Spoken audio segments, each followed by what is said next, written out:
Appreciate it.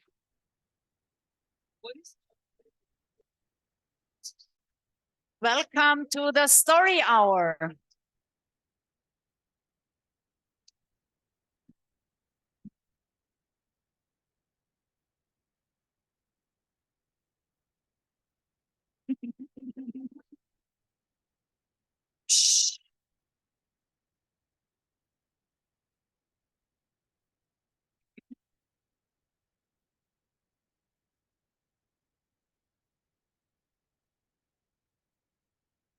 It's the 20th anniversary of Diamond Mountain.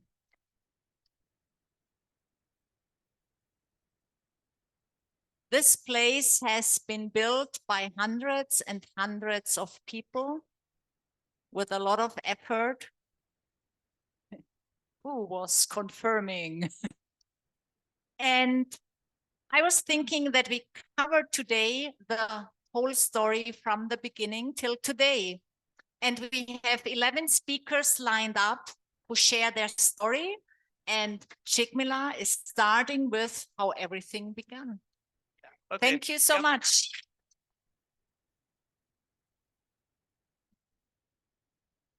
So we have 4 minutes each, and we're going to have to make it quick. No, everyone's going to go over, you know that. Anyway, so as you know, Geshe Michael did a 3-year retreat, and it was in a different place from here. And he wanted to start a university. So while he was in retreat, he asked some of us to be looking around for a place. And while he was in retreat, actually, he had the 3 of us caretakers also do retreats. So we rotated. So at the time they found this place, I was actually in retreat. And so when I came out, they took me down to this place and said, you know, we're already going to buy it, but you just have to say yes. And so I said, okay. So then we bought it, and then I went into retreat again. So I mean, I don't know why they picked me to be the person to talk about, because then I was in retreat for another 10 months in the garage up there. And so anyway, I got some photos, and that's Geshe Michael.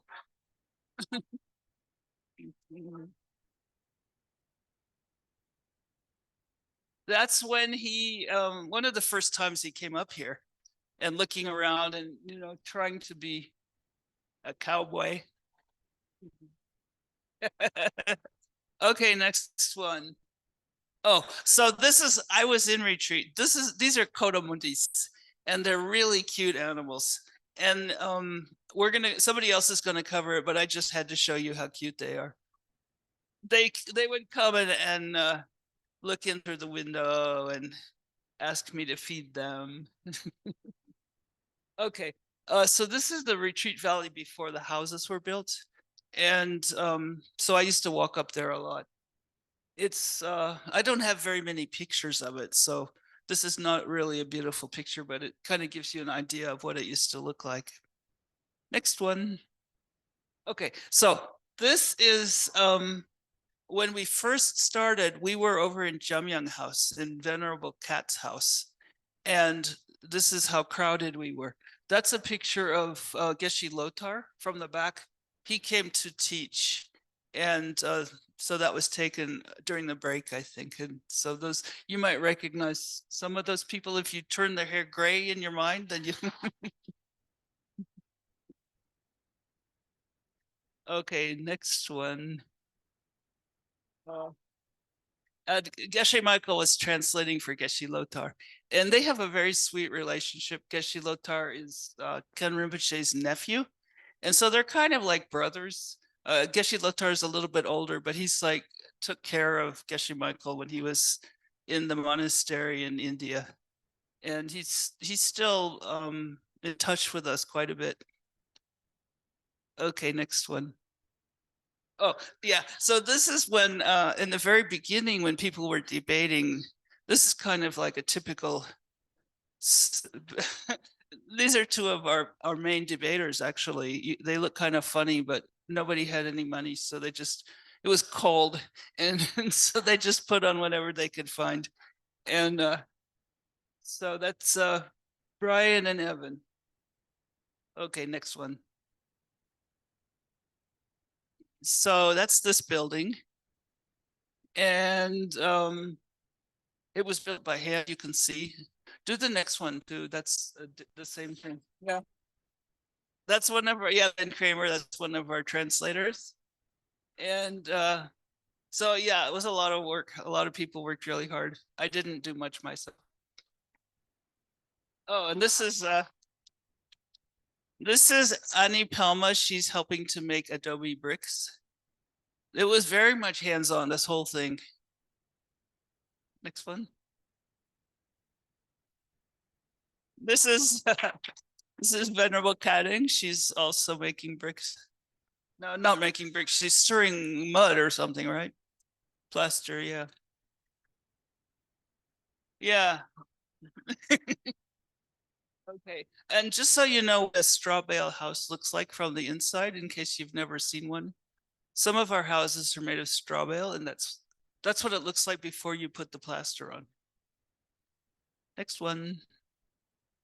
Oh, okay. This is the Nectar Lounge. So you can recognize the steps out there. That's before we had the Jetson Kappa Center. That's where we had our hangout and food. And there was a skunk that lived there, and he used to come. He would beg for food. It was actually, it looks funky, but it was very sweet. Are there any more? More. Okay. Oh yeah, this is the first graduating class from the first year of Diamond Mountain University. Yeah, you might recognize some of the people. And I would like to also commend David Stumpf, because he did a lot of work, and he's not in any of these pictures, but he pretty much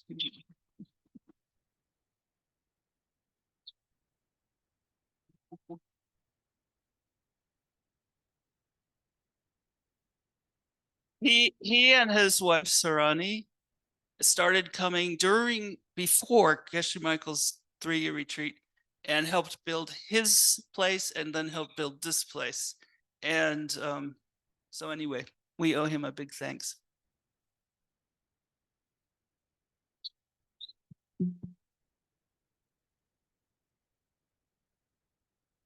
Thank you so much for kicking us off. And I love how you smiled, how you remember these times. Thank you so much, Chikmila. Next one is Rob Haggerty. He was here from the beginning as well. And I think he's talking about how all these buildings showed up here. Yeah, I didn't have, it's funny, all my photos are photographs. So they're not, I didn't really have anything on my computer. So I don't know if they're there. I don't know what I put first, but well, I'll just go ahead. No, are my photos around? You can add my time back to 4. So there is no Diamond Mountain, at least for me, without this place, which is 6th Street in New York, where I followed a lady into that building and had no clue what was in there. And as I was going up to the 3rd floor, I asked the guy, hey, where are we going? And he's like, you don't know? And I was like, no. And it was just like this incredible temple, actually. That was Venerable Punsak, who was Geshe Michael's roommate. Can you do the next picture? That's just to prove I had different color hair. So you can go to the next picture. So Geshe, when he finished his 3-year retreat, he went around the country driving, kind of getting all the students who maybe kind of wandered off slightly during the 3 years. And he came to my house in Philadelphia and stayed for a week. And we were just talking about it today. And his professor from Princeton, Dr. LaFleur, taught at the University of Pennsylvania. So he wanted to spend a couple extra days there visiting. We did a program there. And he was looking out my window of my kitchen, and he was like, if you stay here, the biggest decision of your life will be which washer and dryer to buy. And I was like just looking at washer and dryers and like cars and I was like, I'm gonna quit my job and go. I knew there would be no other opportunity like this ever. So drove out cross country with my girlfriend at the time, and we pull into the buoy, and there's just one light, and it's up there. It's actually the forest, the national forest. And I was like, that's got to be where Winston lives, you know. And I pull up and knock on the door, and the guy comes out with a badge, and I was like, what is this Diamond Mountain? He's no, no, no, no. That's down the street. Go down there. And it's pitch black out. There's nothing here. So I come down and I hear the driveway to the drive here, and I open up and I hear like, and I was like, hello? I was like, can you help me? And I hear, yeah. And that was Venerable Ningpo. I was like, I need help. He's like, all right, I'll help you. And there literally was nothing here at all. So we were using Venerable Cat's house, and they said, all right, be over there tomorrow at 9 a.m. or something, 10 a.m. So I go over, and David, I think that was your partner at the time, but did David, was that? Yeah. He hands me like a long steel pole. And I was like, what do you want me to do with this? And he goes, knock out a doorway. And I'm like, I'd just come back from like a leadership group. And I was like, oh, I can definitely find somebody to do this. There's got to be a tool. And he's like, there are no tools. It's you, and you got to knock out the door. And I just 8 hours, just like against Adobe. If you know the door's over there, I knocked that out. And then I don't know, I helped build everything here. Like there was nothing here. The bathroom was the most glorious thing in the whole world. I remember being in the rafters and I carved my initials into the wood because I wanted to prove that I was here one day. And I remember we finished it. We were doing the floor. I was like, this is amazing. And like we had a bathroom and there's like showers. I was like, so cool. And then can you go to the next picture? That's just fun at Diamond Mountain. Oh, that's right outside here. Geshe decided to use us as sort of like guinea pigs to do Diamond Cutter, DCI. So I was the MC actually. And we had to wear nice clothes. And when I quit my job, I swore I'd never wear a jacket or a tie again. But I just didn't have time to put him anyplace. So he's like, you got to wear a tie. And I was like, not again. And so this thing was just like this amazing, glorious building, you know, like I love coming here because at least from my experience, everyone has a different story.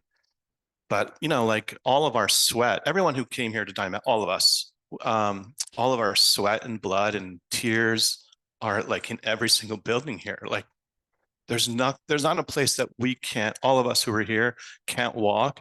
And there's like an indelible impression left everywhere we walk. And when we come here, we feel it, you know, and like, I think when I came back after taking care of my mom from cancer, you know, not everyone knew who I was anymore, sort of. And you can see them having their seeds went off also to have this place already for them. And it's just so beautiful to have put your hands on everything that happens here, like forever.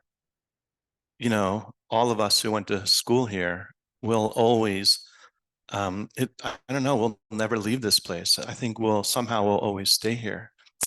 I dreamed like 27 years ago, I had a dream. And I got taken out to the mountains, and Geshe brought me here. And I didn't really know him at the time. And there was these like monks all lined up. And there was like this line in front of them, and they threw like a block at me, like a adobe block or something. And I grabbed it and I threw it on the ground. It was something like I didn't have to prove that I was strong. I was just there to help. And I like crossed over, and there's like these round structures, like yurts. And I didn't know what a yurt was. And they were just taking off into the sky.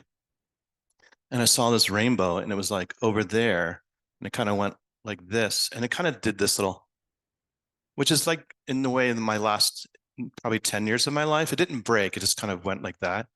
And then it just sort of went to the bottom, and I can see the end. And I knew that this place, like, we're so lucky to be here. You know, like, we have the people who went, we feel each other when we're in the room. We have like these glances where we see each other, everyone who was here, and we just, and now, you know, you guys all get to be part of that, and you'll have your stories.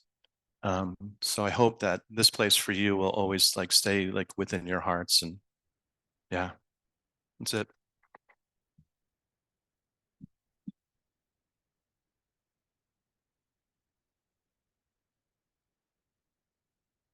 Thank you for sharing.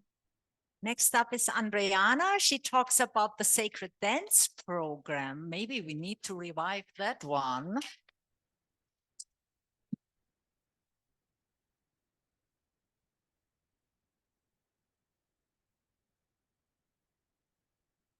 So for my slides, I thought they could just play in the background while I talk. And then at the end, we're going to do a video, because I think, you know, we can talk about dance, but you really have to see it, I think.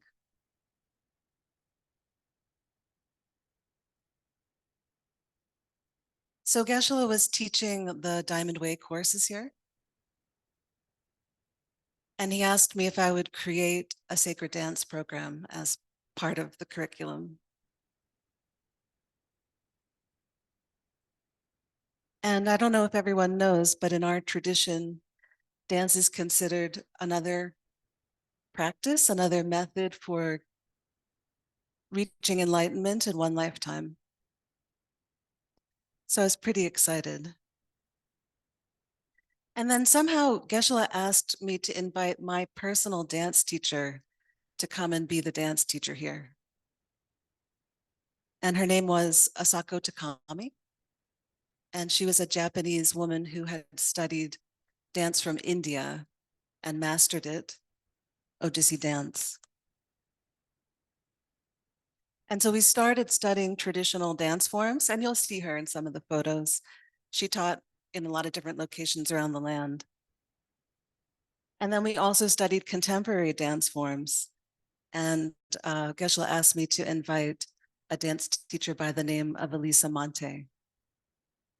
And she brought company members, and it created this really beautiful relationship. So some of the photos are, oh, there's Johnny. Some of her company members actually performed at the 25th anniversary of ALL in New York. And then that relationship went on to Thailand retreats and Bali retreats. And there's Asako. And so actually she passed away in 2007. But Geshe always encouraged us to think about the inner part of dance, that of course we have to train in the outer parts. But it's really about what you think about when you're doing the dance that makes it powerful. And so one little practice, if you feel curious about it, is using dance as an offering. And so even if you feel shy or something, or like you're not a dancer, you can just turn on some music in your kitchen or your bedroom and dance as an offering to the enlightened beings or your teachers. And also we had Coco, Johnny O, Kendra Ricker, other people teaching, and myself. And if it's okay, I'd like to go to the video now. Asako's birthday was yesterday. And I feel her here, I feel her with me, but I also miss her very much. And maybe we could just do a minute of that. It's a little bit.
and to Geshe Michael for having the vision and helping me be a part of it. So thank you for listening. Thank you.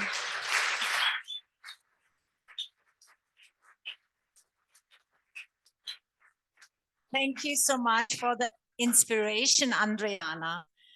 It's life in Diamond Mountain is that you do all these spiritual things, and in the next minute you take care of compost toilet. Venerable Karing, your compost toilet story we all want to hear.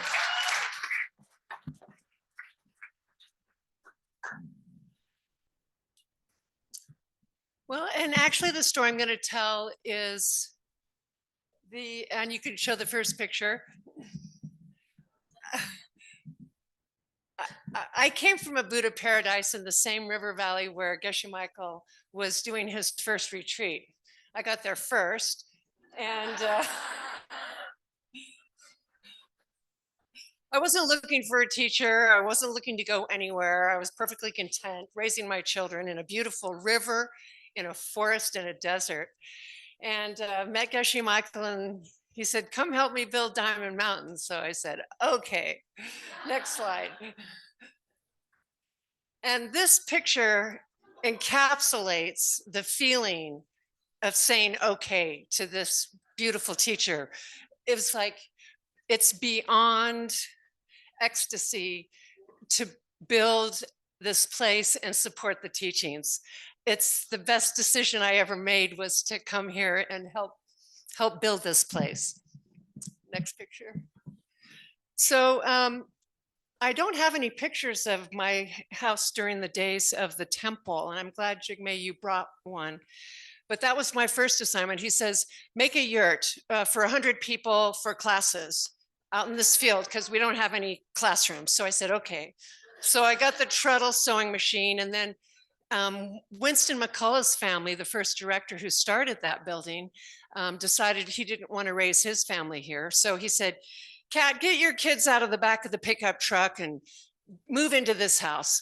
And my partner and I were just separating. So I thought, great, rather than, we were going to buy the 200 acres next door and help build Diamond Mountain from next door. But, being a single mom now, I thought, yeah, just jump into Diamond Mountain Founders Program, live in this house, finish this house, and get to work. So anyway, we turned that house instead into the temple for the first year, and it was very beautiful. It was very lovely, and you could see it was very crowded. So then the next thing he said is, I want an adobe yurt on the top of the highest mountain. So I said, okay. And I have to share with you, that's the magic word when the Lama says something to you. Just say okay. So we had to figure out how to build a dome on the top of the highest mountain. And we started this method using rammed earth bags. And we built a prototype up behind Jamyang, which was a lot of fun. And you can roll through a few of these. I had, for some reason, held a passion in my heart to figure out, it's a very odd topic, what would be the least amount of produced materials to house a human being on planet Earth without damaging everything else in its wake. To use local materials, non-toxic, that didn't harm people in the manufacturing, transportation, utilization, and then throwing it away into the landfill. So the adobe was very exciting to me. And everybody jumped in, had a blast. You saw Jigme back there, right? And Jamie Plant was in there. Everybody was in there. Yvonne was in there. Maybe you came after anyway, this was our first prototype for the Blue Sky Dome. And you can see some of the women really got into the art form of working with mud. Working with mud is great. It feels so good. And it kind of connects you to the earth. It messes up your energy, your mental dynamics. I don't know, it doesn't mess them up. It disturbs them or settles them, or what do you think? It calms them down. So it was a good, isn't that beautiful? And I didn't like to buy materials. So I would find recycled materials and used a lot of bottles and stuff for light and windows. And then we had vents going through there, but that's very cave-like. Oh, okay. So I just want to point out in this picture, oh, so we figured out the method to do it. And since finishing this one, I came up with another method. And Geshe Michael said, no, build blue sky dome, this method. So next I had to figure out the toilet situation. The idea of putting 30 flush toilets up into the retreat valley was appalling. And so we had water concerns. So I had been living with, at my previous home, something called thermophilic composting toilet system. And it's a process that's very simple: zero tech, zero water, zero labor, easy peasy. And you end up with a pathogen-free soil amendment that's safe to handle, and you put it straight into your food garden and grow your food. So Geshe Michael had seen the one we had on the San Pedro River, and he said, get it legal. So I said, okay, right? Okay. So it took 5 years to get it legal. And I actually had to take it up to the Attorney General's office for the state of Arizona, because everybody kept saying, no, no, no. And the problem with it, it was too simple. So anyway, I made a lot of these boxes, beautiful boxes. There's no smell, there's no flies, no insects. And am I out of time already? Okay, well, there's that dome. It was fabulous. And you could put this beautiful furniture box in your retreat hut, in your one-room retreat hut, and it would look like an end table, and nobody would know what you're doing in there. So this was another dome I built as a prototype for the style of dome I did my retreat in, which was rammed earth and bricks. Okay, let's go faster. And again, everybody had a blast playing in this mud thing. Mainly the women and children had the most fun. Okay, oh, isn't that beautiful? And that red color came from mud that's just around the corner on a certain little dip in the road. So I would walk down the little road and get that red clay. It's just gorgeous. Okay, so now we're figuring we need to start, and we'll sit here for a second. This is Jamyang. We need to start figuring out water. So we've got the materials, we've got the method, we've got the poopy thing worked out. Now what about the water? So, okay, so I bought a big earth mover, and Geshe Michael said, no roads up there. So we tried many different things. We had a blast trying different things. And we ended up, one option was carrying materials up with a horse and a mule. So that was the hitching post in front of Jamyang. Okay, let's go. And there we are. Oh, and we built an Apache wiki up teepee for the lunchroom at the top of the dome site, and with my Apache friends. Okay. And there's Robin Gura. She's making the arranged flower situation for the teepee. Okay. Isn't that cute? Lunchroom. And then we made the catchment area on top of the ridge. You can see Will Duncan and Guy. There's Kendra. I don't see the other people. And we'll go to the next one. And we ended up with a pink stone-studded catchment area on the top of the mountain next that drained into this 900-gallon cistern up there. So here we were on the top of the mountain with 900 gallons of water at all times. Okay, next. Very cool. Then we thought about garden. So at Jamyang, water catchment. We put in big tanks and smaller tanks to catch the water off of that house, and then grew the garden there. Okay, next. Okay, and here's the toilet summary. Eat food, poop and feed, compost feed. Okay.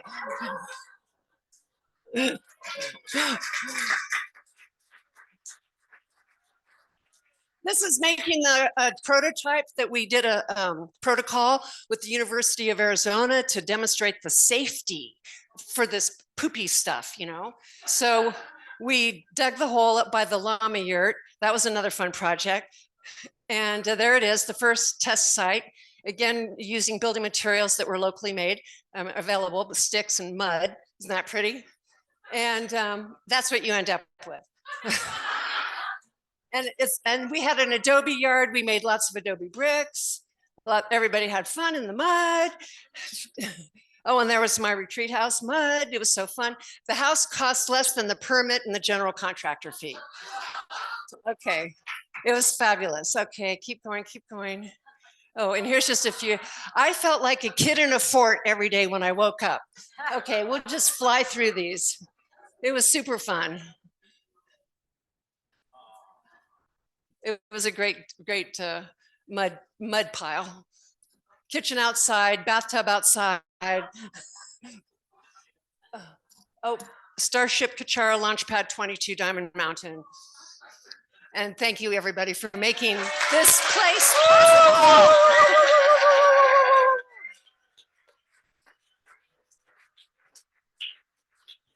Thank you for your passion. Thank you for being here. Now we have all problems solved for the buildings, and 3 retreat starts. And Rob Rusinger was the caretaker during retreat. A few stories about caring for retreaters.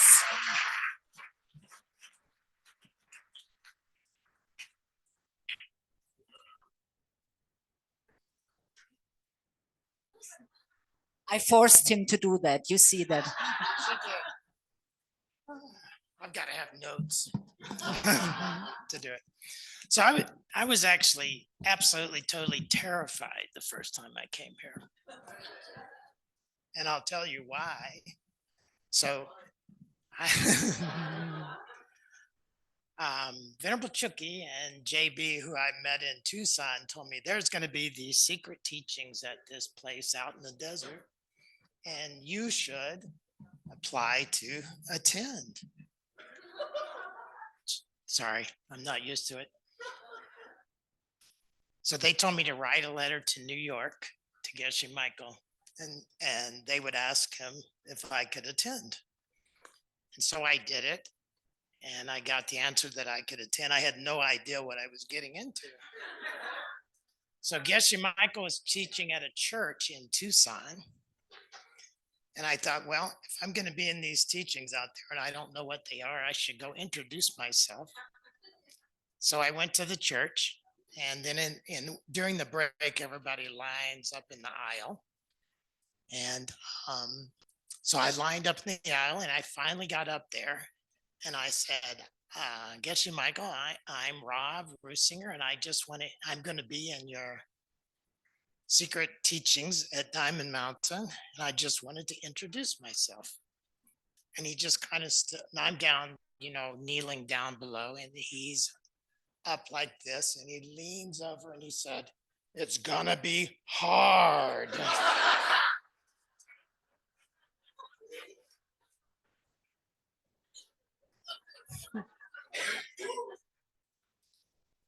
So I was pretty scared, but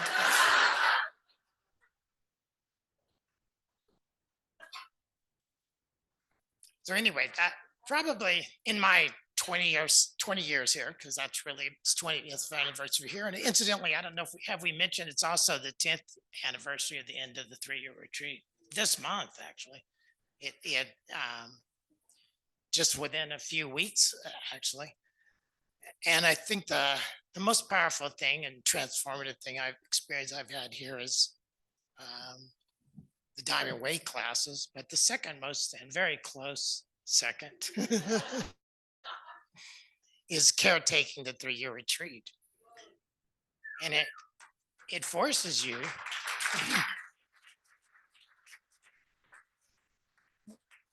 most of the slides I have are of we had a whole core of volunteers here, and they were all volunteers. Nobody was paid.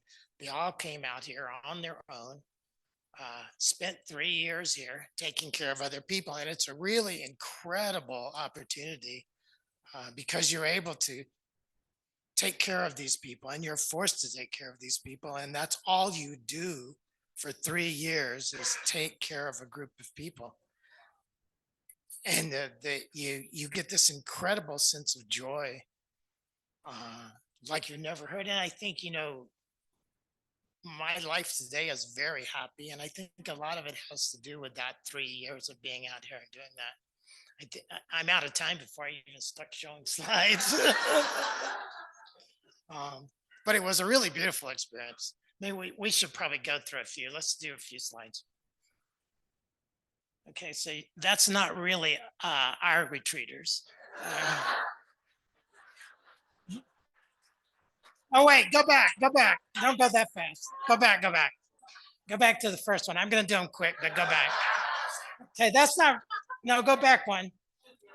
Okay, that's not really our retreaters. And the way you can tell is that we don't have that much water, but we do have a river, right? Next slide. We do have a river. Okay, so we had 39 people in 30 cottages spread out over 1,000 acres. And we had to give them everything that they need to live. Not just food, but toothpaste and every single thing you can imagine. And so we had to figure out a way to get them all the most essential things. Next slide. Do we lose our slides?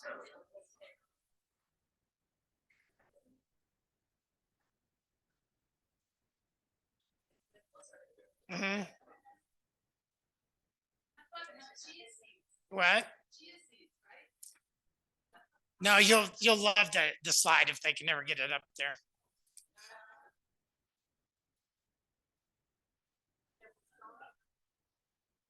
No, I don't.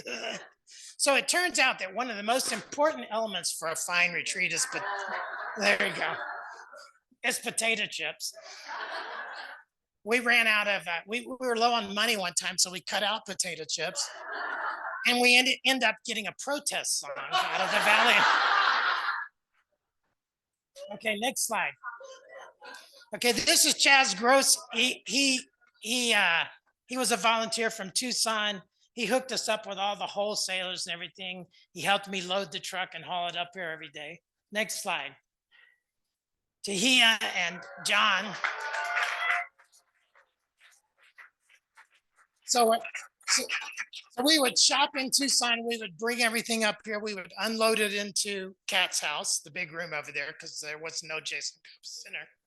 And then they would sort it all into the things to deliver. Next one. So the caretakers called us CTs. Go. Next slide. Oh, well, we skipped one, but that's okay. Go ahead. So Nicole Davis, who everybody knows was, was the master of repairs. After 98, next, I'm going to go through these.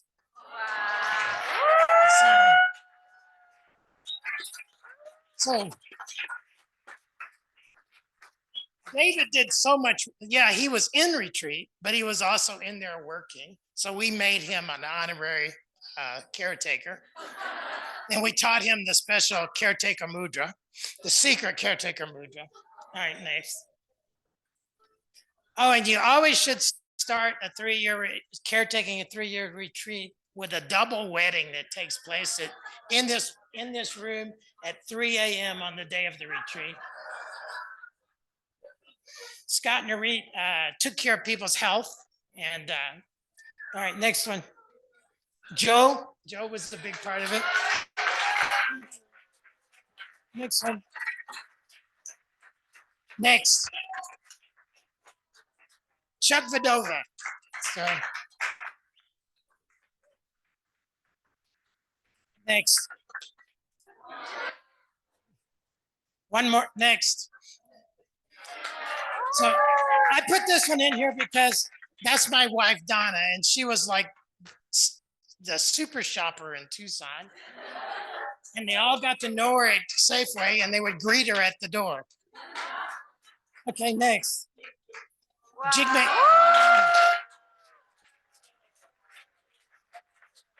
Yeah, Jigme, you managed all the donors and the angel program. All right, let's go, which was the most important thing. So sometimes we delivered a very special cargo into the retreat. Next one. So I think that caretaking and the retreat, like emptiness and dependent origination, are started two sides of the same coin. So this is the inside the retreat side of the coin. Next slide. And this is the caretaking side of the coin.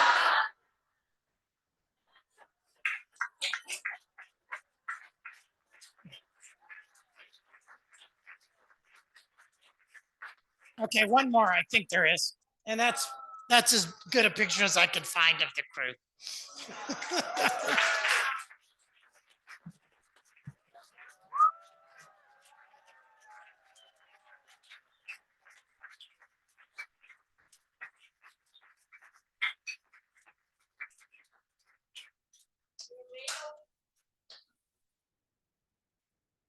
We're way over time, but I think I can listen to these stories for hours. Let's keep going.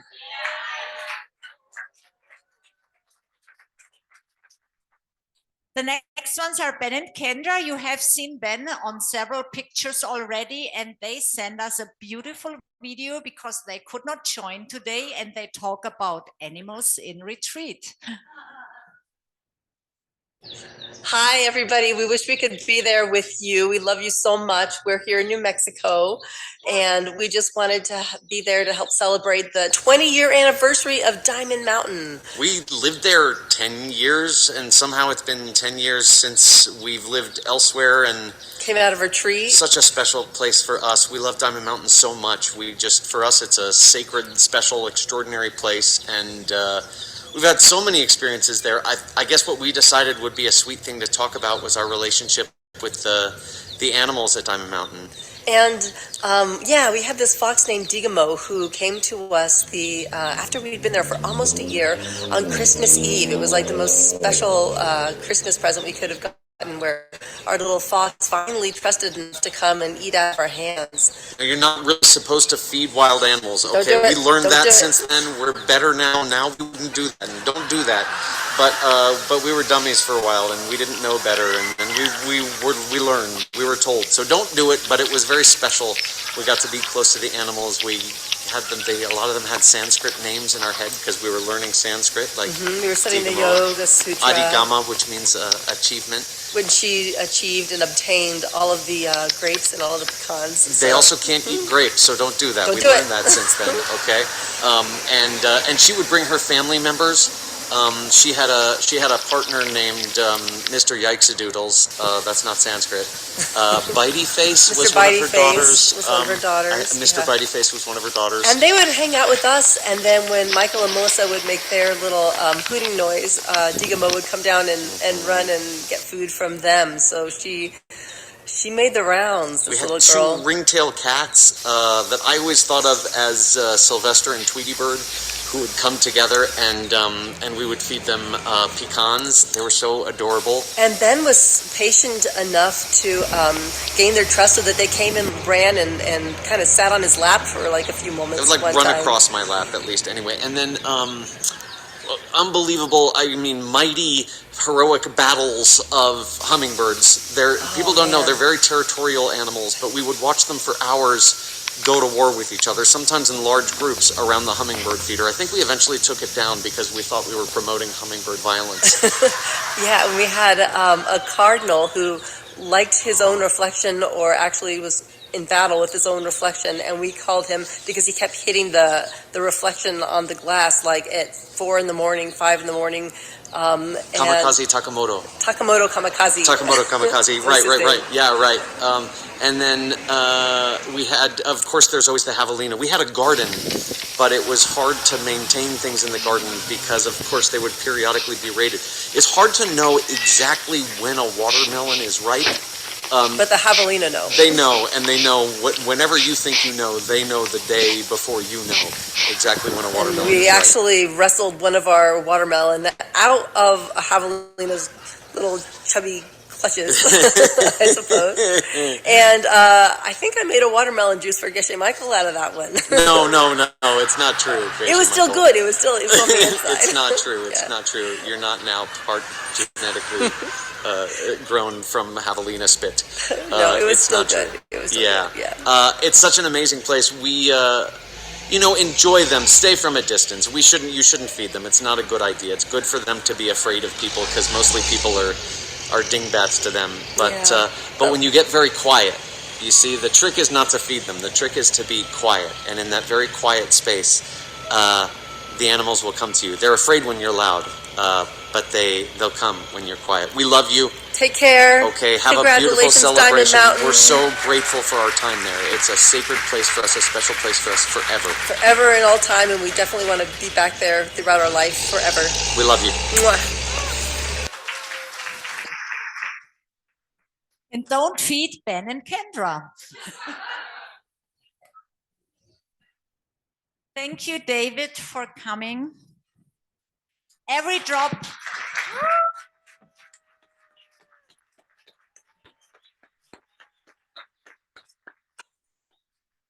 Every drop of water you have used in this week is due to David's effort. He digged all the water lines.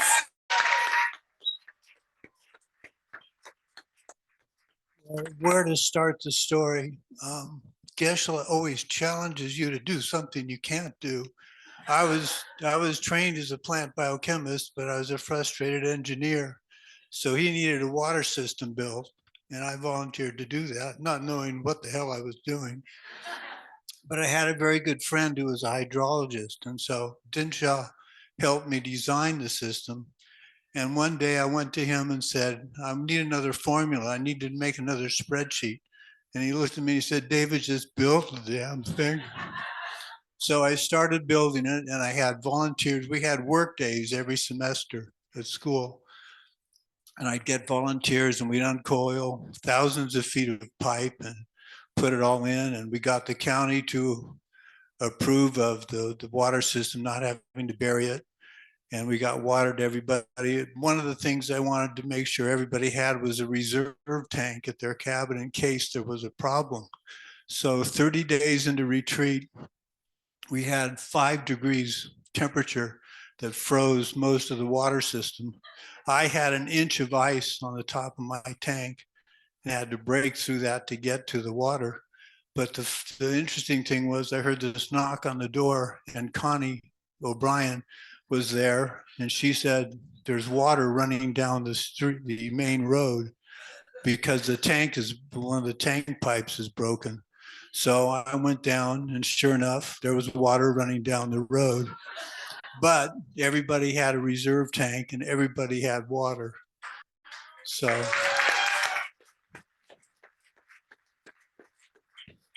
I want to thank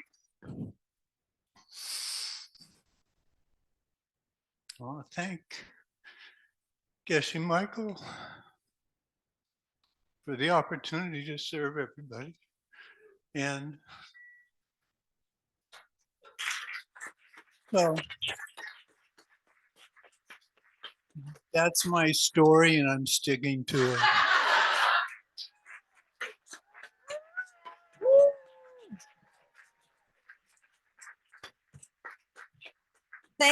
Thank you so much, David, for everything, for every drop of water, and for your humor, and for being here. 3-year retreat ended at one point about 10 years ago. And Venerable Geshe tells us the story from retreat to retreat center.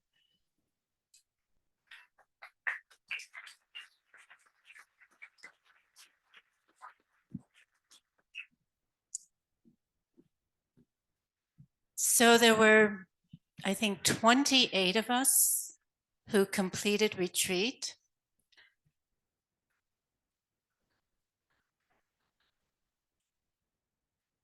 And there had been some talk before we left retreat that we would all be teachers. But that didn't happen. And so some of us had to figure out what we were going to do. And also, there had been some difficult times and weren't quite sure if Diamond Mountain was what it was going to be, right? Were we going to be a university again? Were people going to go into long-term retreats? And so it was a kind of a bardo time, an in-between time from retreat to what you see now. And there were a group of us who stayed here at Diamond Mountain to try and at least do something to make it into a retreat center. We did decide to make it into a retreat center. And it was an interesting experiment. We decided not to have a director or a secretary or someone who did this or someone who did that. We tried to have the group work together on an equal footing with each other. We spent a lot of time in meetings.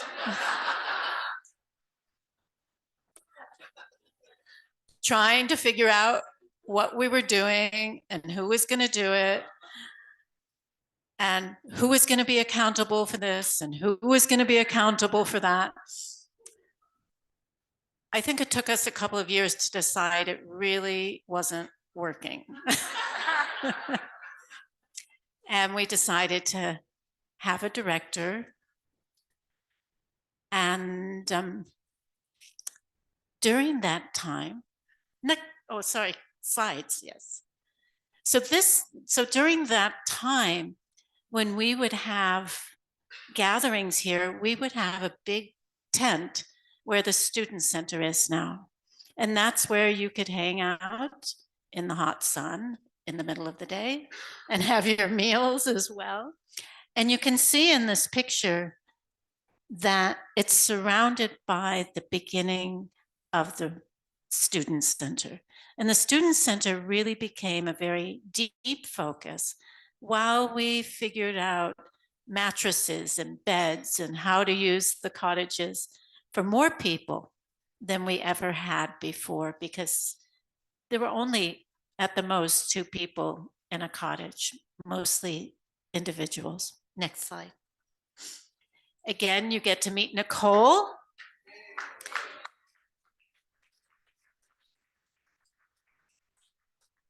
Nicole and Rob worked together miraculously to hold all of Diamond Mountain together and to nurse it into its next manifestation as a retreat center, both integral parts. And Nicole oversaw the building of the student center. Next.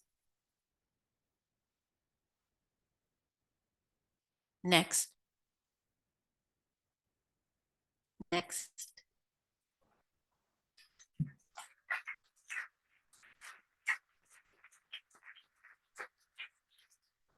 And the student center came to be because of the kindness and generosity of this special man. So, as many things, in fact, at Diamond Mountain have been, like our roads, stupas, the translators program.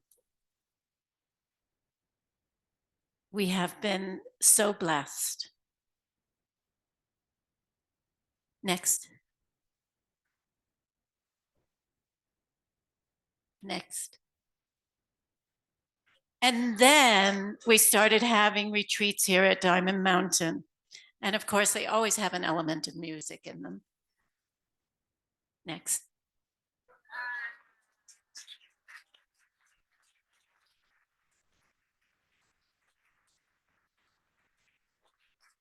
And then Ale joined us after a while, and Juan Hasso joined us after a while. Joe was here the whole time.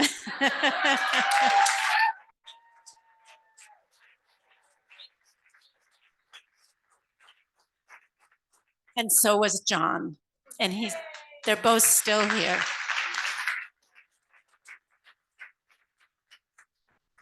Dennis planted the beautiful gardens all around out here. And Diamond Mountain just continues to grow and become more and more beautiful and vibrant with every time you come here and bless it with your energy. Next. Oh, that's a video. Won't play.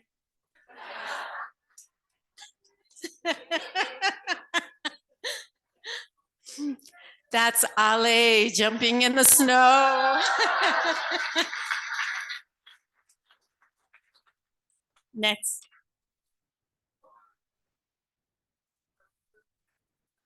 This was, I don't know which Medicine Buddha retreat this was. Next. Next.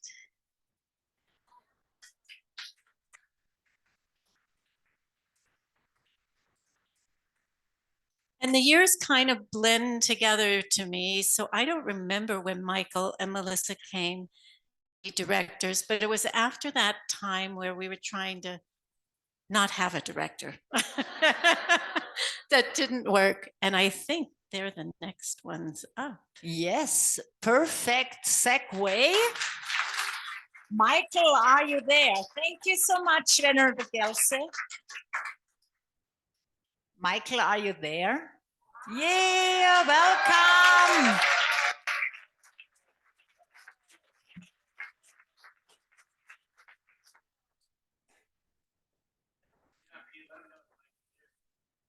Your mic is muted, Michael. We can't hear you. Retreat is over. You are allowed to talk.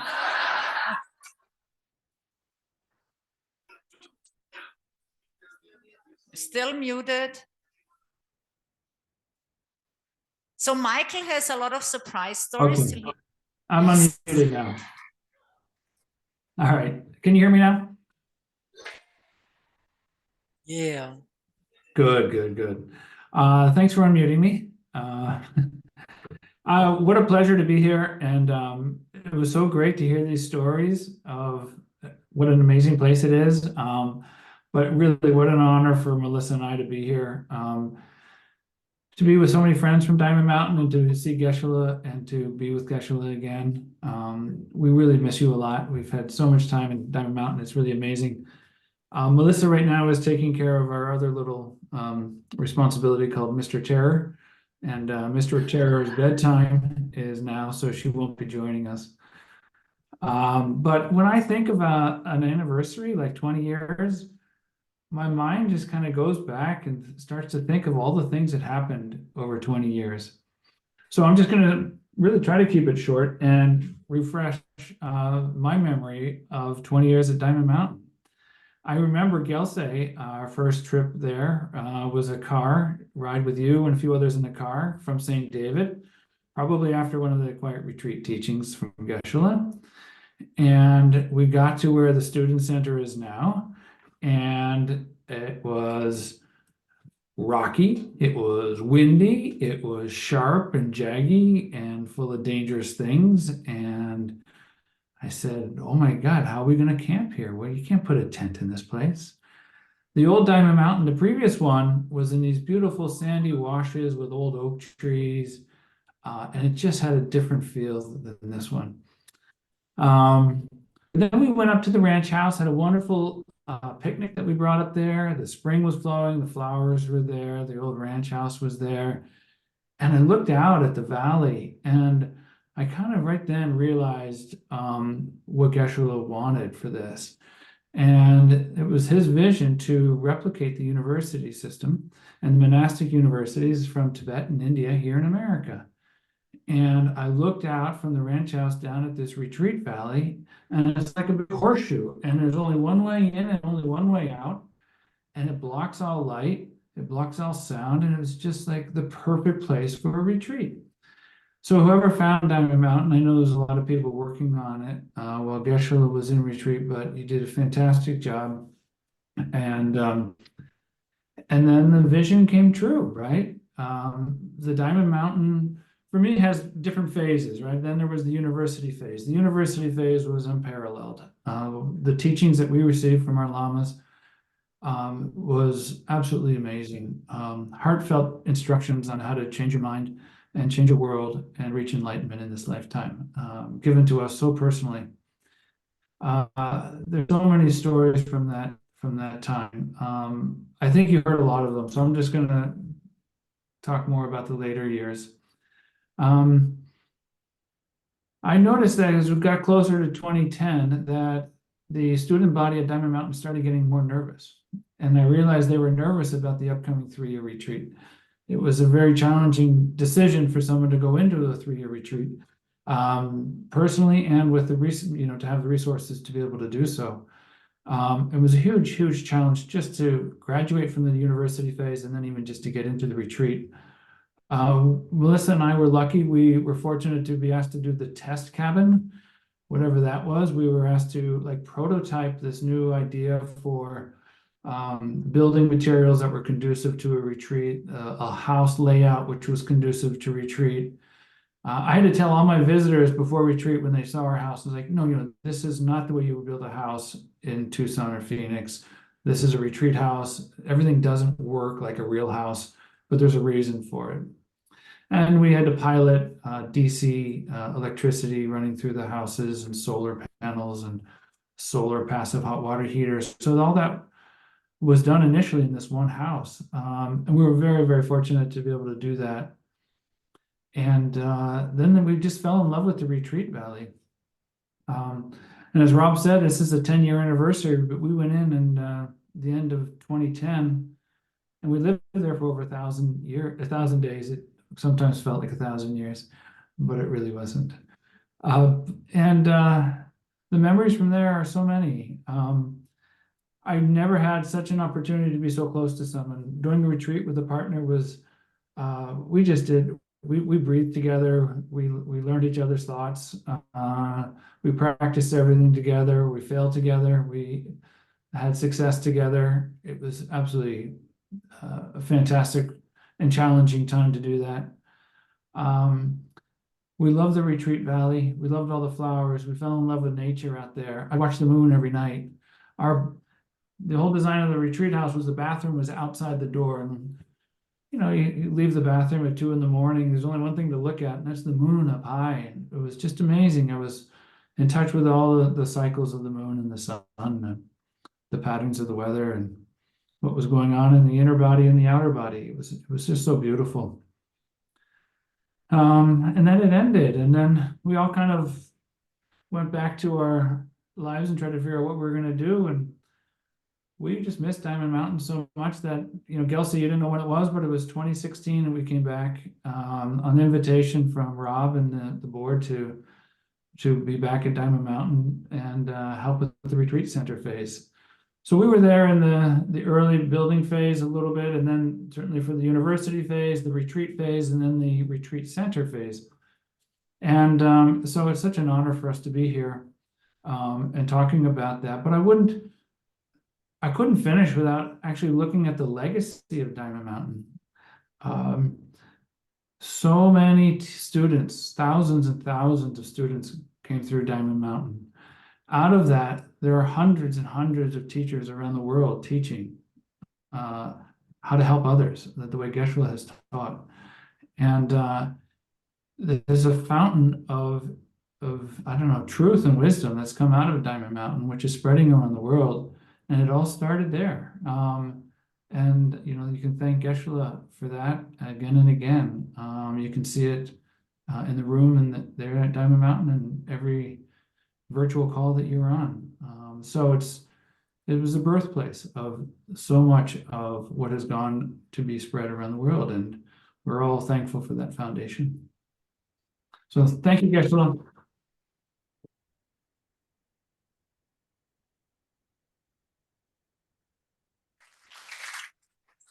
Thank you, Michael. The next speaker is Ale, and her topic is "It changed my life." And I think it's true for all of us. And I thank you that you have the courage to share it with us.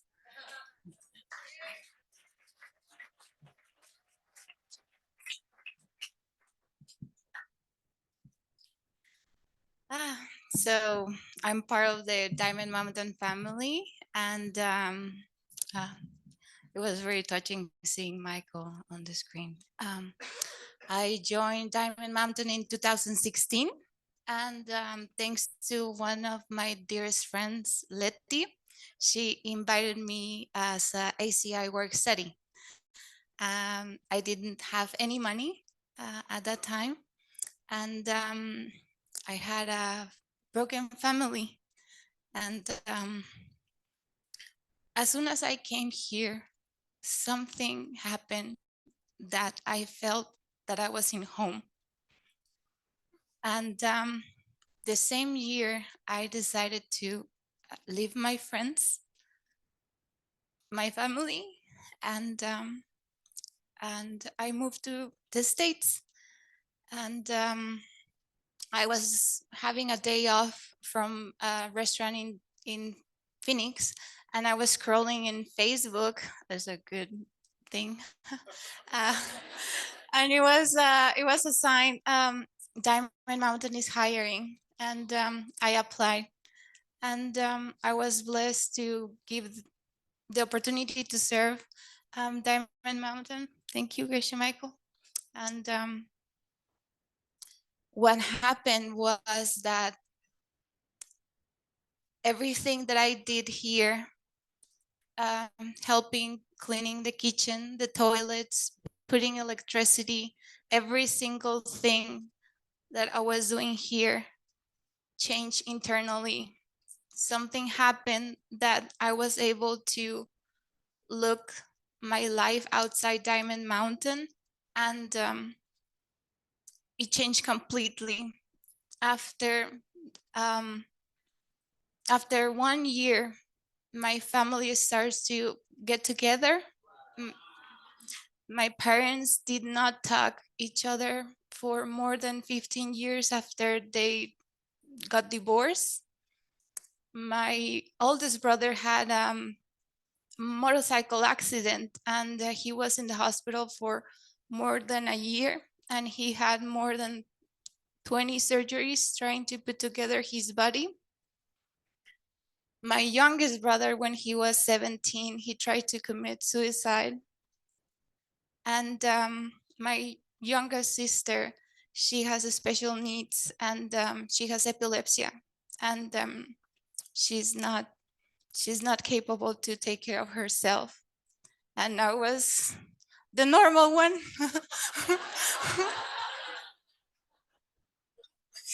So every single thing that I did in Diamond Mountain was dedicated to them, to try to find a way to be better.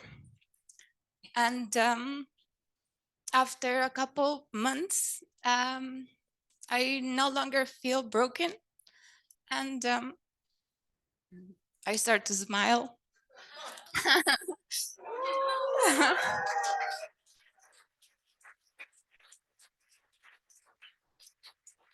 And serving the kitchen, I had the deepest teachings. I found my teachers. I found the wisdom that I need to change my world. But the most important thing for me at that time was that I found the wisdom that I need to fix my family. And I found my husband.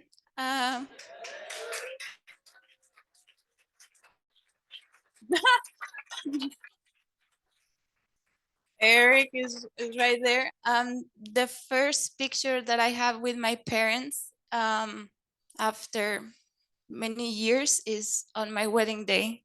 I did not have a picture with the two of them before.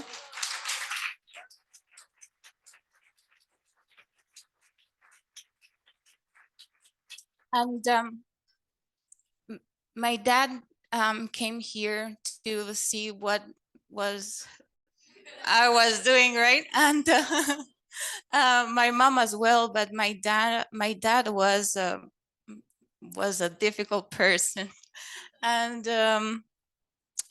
we took ACI 11 together here in this temple. It was only the two of us and Tahia, and then we took the source of all my good retreat with Venerable Sumati, and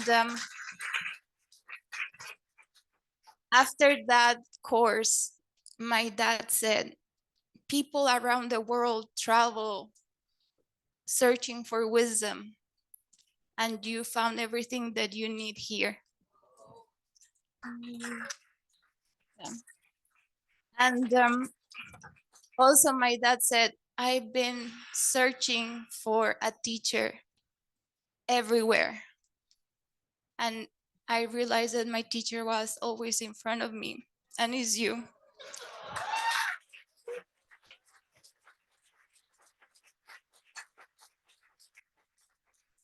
And I couldn't done it without Geshe, ACI, Diamond Mountain, and especially to my best friend Letty. So thank you.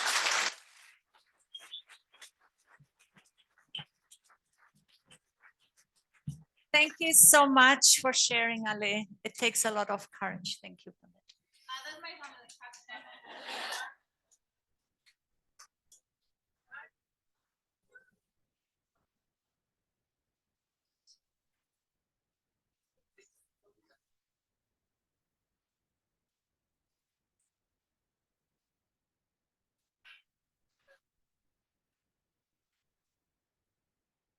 It changes your life, and we are a retreat center. What happens if you have a beautiful retreat? Vivian is coming every year, and she will share with us a beautiful flower poem which came to her in retreat.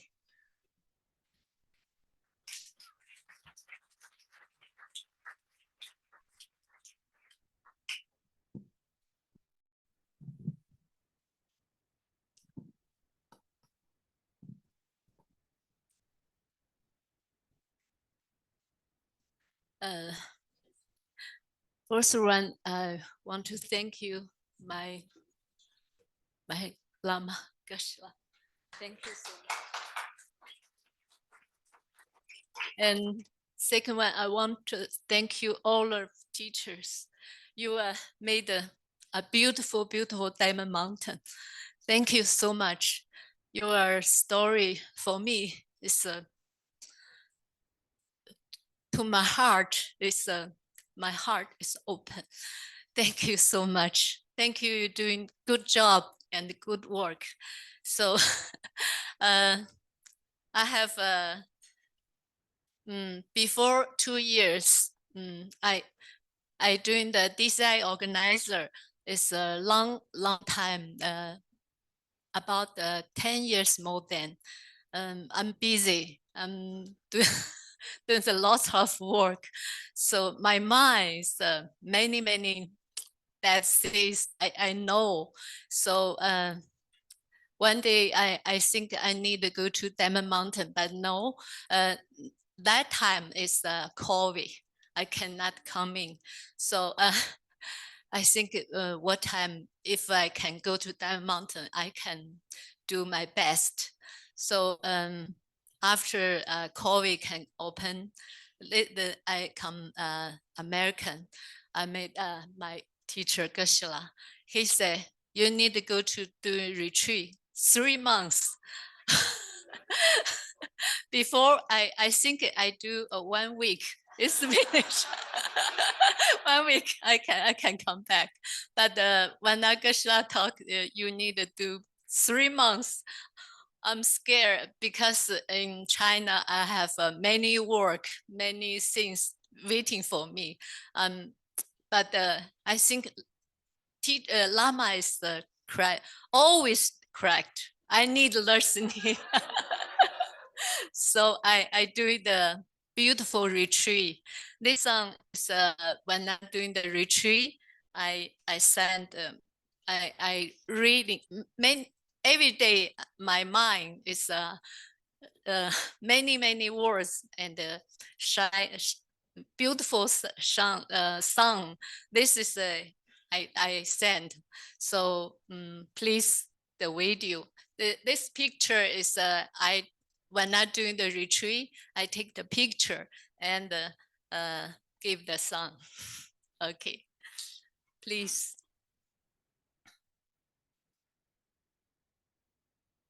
This is offering Yashila and every teacher and every people, every friends, shining in the value, like the bird dressed in the bright light. I jump joyfully in the slight value. My heart is fully for beautiful home. Thoughts, the great green jump over the road, flying over the endless value. Looking up at the blue sky, I stop in front of your red curtain. It is shining in the stating sun, esteemed, an unbelievable golden light. I bow down to your Lord's feet, scent by scent, beautiful pictures, running thought my mind. Your compassion turn the stress green. Your wisdom with every life in the warm honey-like cloud light. I was that boat floating and skin in the sea of suffering. I don't know where to go. I lost my dedication. You bring me all the light and the stars. Your wisdom slide my heartless. Give me out refuge. All your teaching in my heart like golden forever and even in finally get to know how to act the ungold, how to reach the element, just like a free bird. Bring not so and to fly to every place you point to fully every wish you want to fully. My heart is full of deeper gratitude. Thank you for your gifts of wisdom. Lama Jigmila, I'm deeply drink in heart in her deep wisdom. This 1 month of teaching is just like to cross 2,000 years, just like listening to support teaching for Buddha in my own ear. I most take me in heart, time to arrive here. It's time for me to put on my right robe in the light of your wisdom and love with my great passion and strong value again to help every life I met with endless gratitude from the both of my heart. I didn't say all to your and the wish your like to fight fully with endless gratitude to the lack of the element being. Thank you and all the teachers' compassion and the point. Okay, my never be a pet, please stay. I always wish to be with you all. Deep love and gratitude. Vivian. Thank you.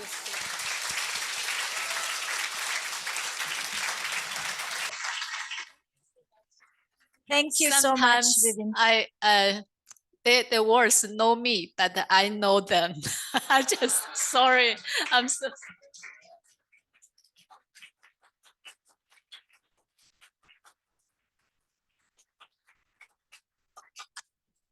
Thank you to all the speakers for sharing your stories, for covering the last 20 years.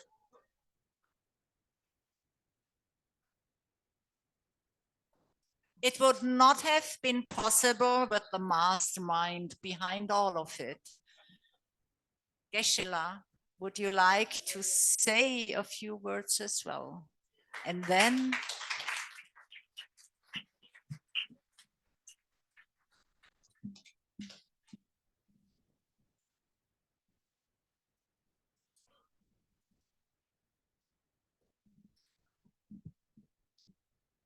we're good. First of all, thank you to everyone who spoke today. Thank you very much. And my feelings about Diamond Mountain are just a couple of things. I know we haven't had a break for quite a while. Probably everyone has to pee-pee as bad as me. But I'll make it short, okay?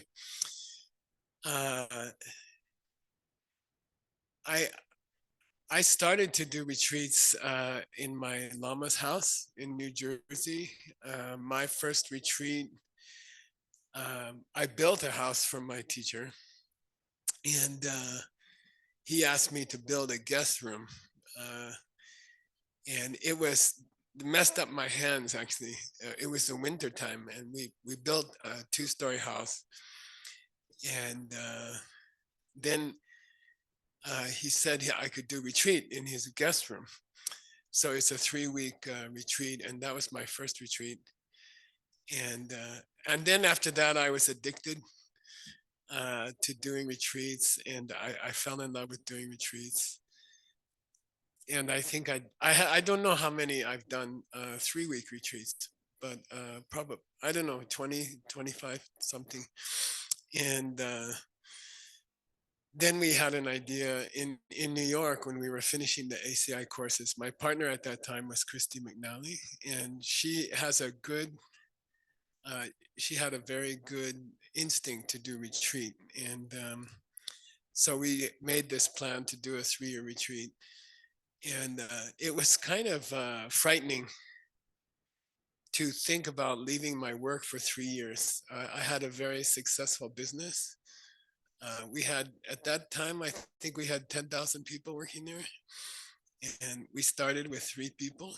And so I have to leave my business, and I have to leave all my work, you know, my students.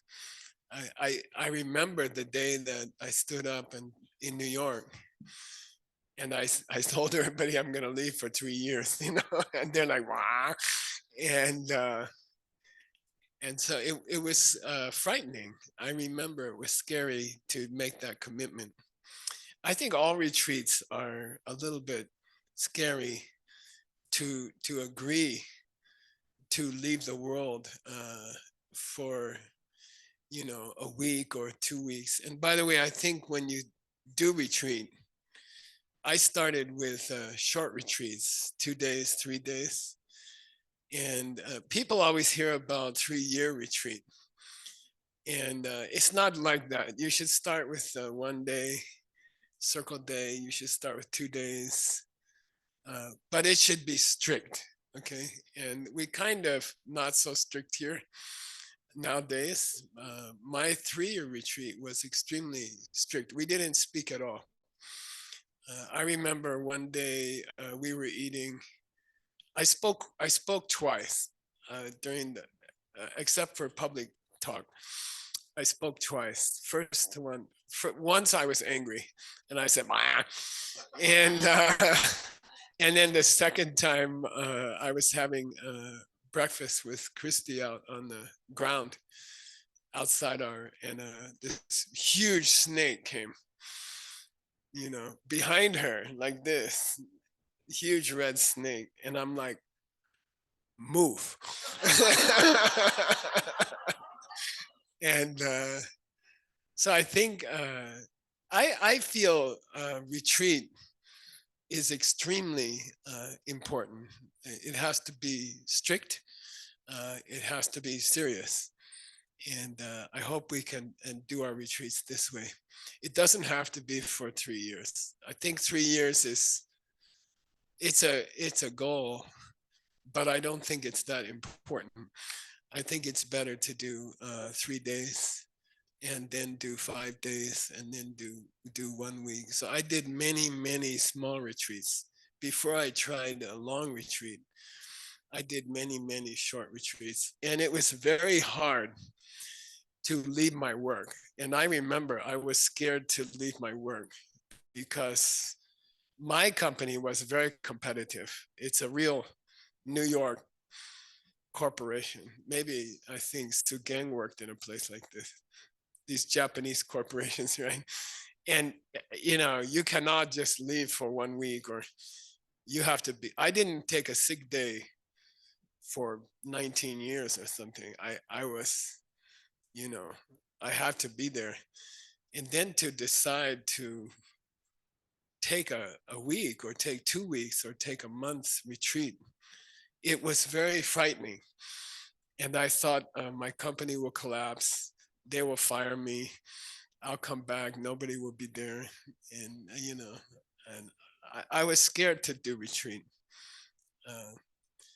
But I think to reach the real potential of a human being, you have to do retreat. So I think you have to study, you have to learn, you have to meditate, but also you have to do deep retreat, serious retreat, and strict retreat. And I think it's extremely important for human being in your life. Before you die, you should do some serious retreat, some really deep retreat. And I'm just one person who worked here. We all worked together. People like David and Rob, they worked. David, I don't know how many miles of water pipe, 5 miles? 5 miles of water pipes. Every foot you have to dig, every foot is a battle. And he did 5 miles of water pipes here. And so it was everybody, everyone who ever came here worked hard and built the place. And now, and we had many problems and we had many difficulties. And I think in Buddhism, we say when something is valuable, there will be many obstacles. So according to that, this place is very valuable. Okay. and I think now it's ready. Now we have a strange situation. The place is ready. And when we fundraise money and we work so hard. Everybody works so hard and the place is ready. And now we need to bring people here. Now we need to use the place. And so for me, the job now is of course we will continue to add more cabins, Dunhuang cabin, cave cabins, and we'll continue to build things. And by the way, this is one valley you see here. Then there's a second valley where the retreat cabins are. There's a third valley behind that. There's a fourth valley over here you never saw. We own all of it. There's plenty of place to grow. And I think each generation should add more cabins and more facilities. And that's obvious, okay? But to change the culture of the world, to convince people that it will help you if you keep silence and be with your own heart, be with your own mind in silence, real silence. The place is ready. Now we have a strange situation. before we had lots of people want to try and no place to go. Now we have a place, but not so many people want to try. And so I think your generation, you guys, to me, the job is, of course, we should keep building things and, you know, squeeze us every dollar out of the guests that we can. But that's not the challenge now. I think the challenge now is you have to do retreat, okay? We have enough buildings. And I mean, we always want more, but we have the place, and we chose this place because it was the most empty place in the United States. We got a map and we chose the most empty place in the United States. So the place is ready, you know, the place is there. I think we just need to do retreat at a retreat center. So I urge you guys, you know, the best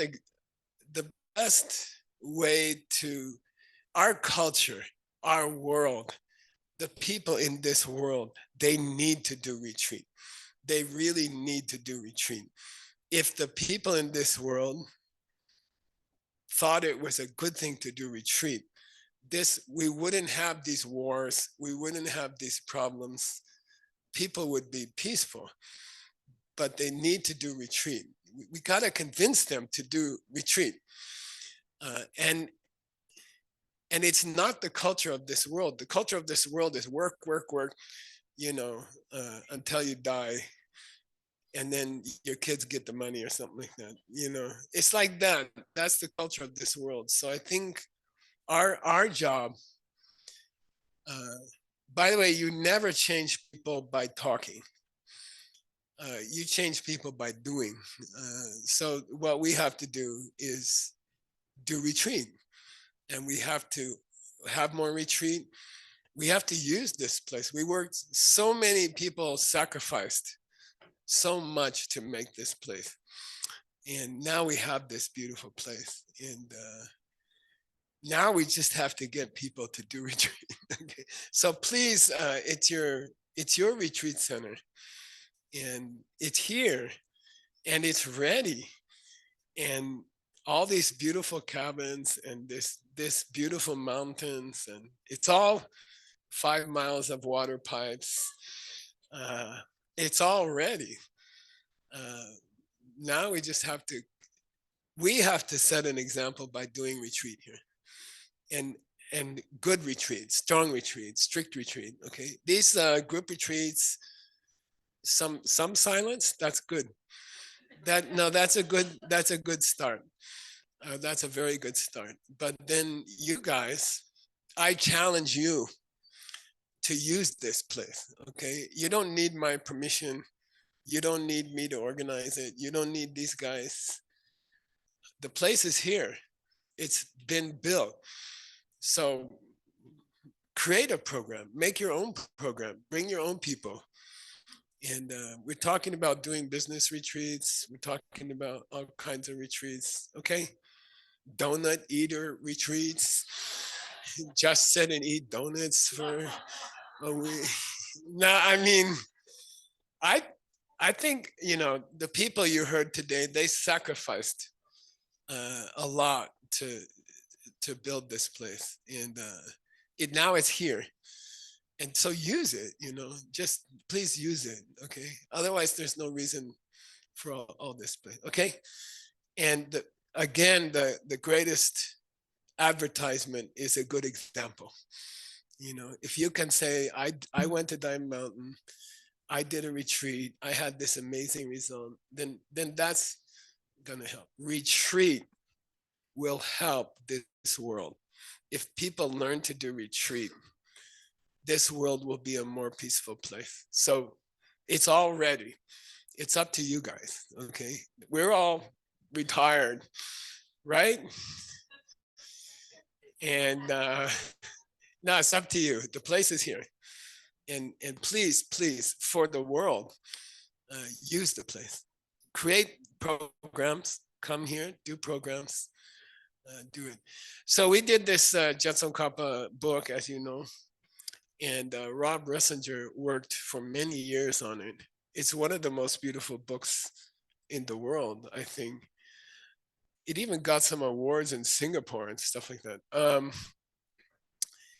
And then we were invited to speak about the book at museums around the world. I think we went to Buenos Aires. We had this talk there at a museum. We spoke at museums in New York.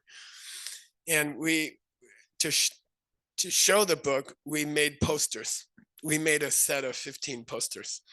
And Rob Ressinger made those posters. And each poster has advice like meditate or, do retreat or something like that. So this is the poster that was for a retreat.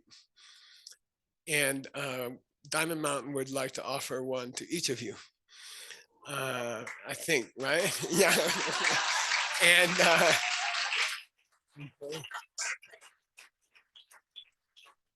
so on your way to the party, right? On your way to the party, pick one up. Where are they? Where are they? They are at the door. At the door.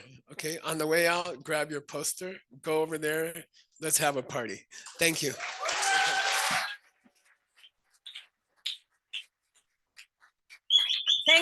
Thank you so much. There's another present. We cancel meditation for tomorrow morning. Shuttle will be at 5:30 and now party. Cake, fake champagne, food, music. Let's party. Thank you so much, Geshe.